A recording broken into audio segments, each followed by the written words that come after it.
Now that we have recoded income into income 1 for purposes of cross-tabulating with nominal or ordinal variables, let's cross-tabulate income 1 with sex. We have shown in another video how to do cross-tabs, so I'm just going to quickly do it here to bring up the output.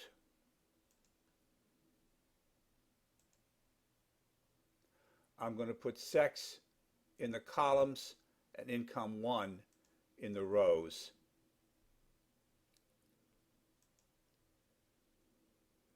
I'm going to do chi-square, again, holding off on explaining it for a future lecture.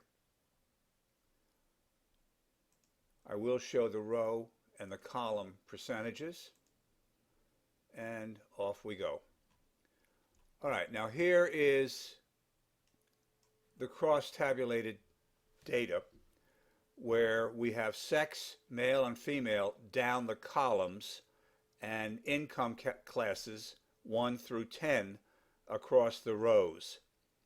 Now here's a problem. We know that that the column variable is sex, which is male, which is female. We may know that, but we have to figure out a way to tell the reader which is which.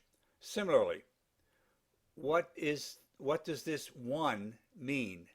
This 2, this 3, all the way down to 10.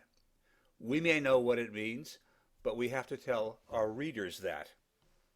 Fortunately, SPSS gives us a relatively simple procedure to indicate that this is the column for males, this is the column for females, this is the row for incomes up to 10,000, and so forth.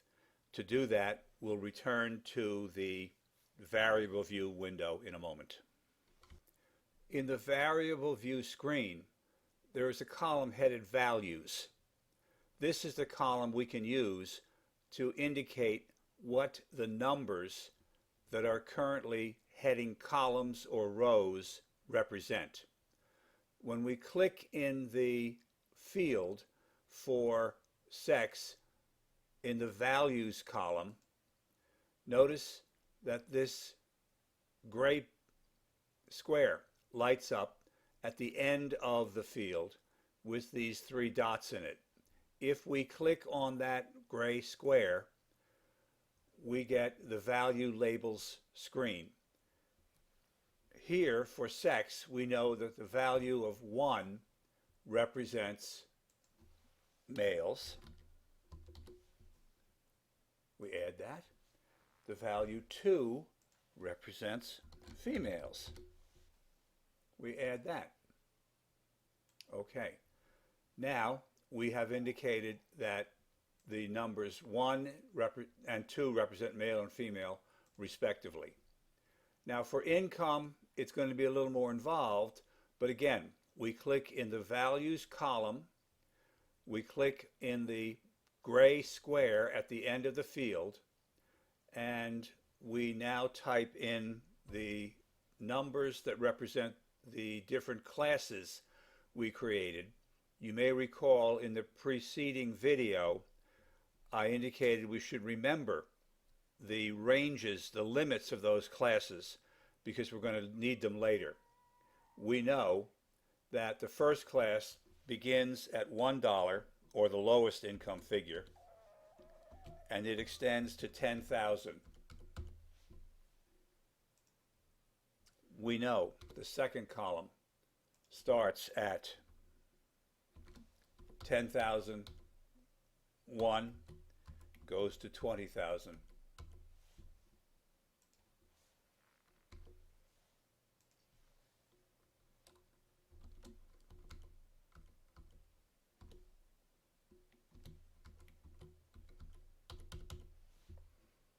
Notice I'm putting a dollar sign in front of the first figure in each class so that it's clear we're representing dollar amounts.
Almost done.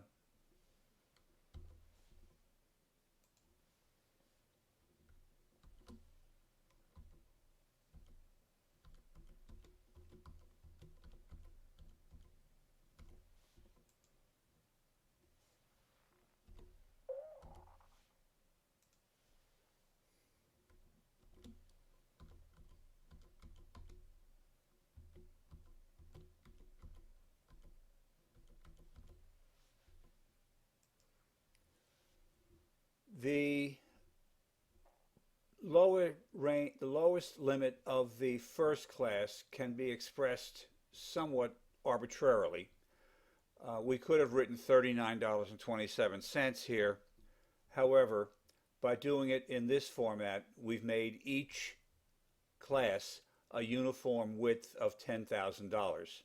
Similarly, we could have ended the upper limit of the last class at 99,720, but by following this format, we have again made each class $10,000 wide.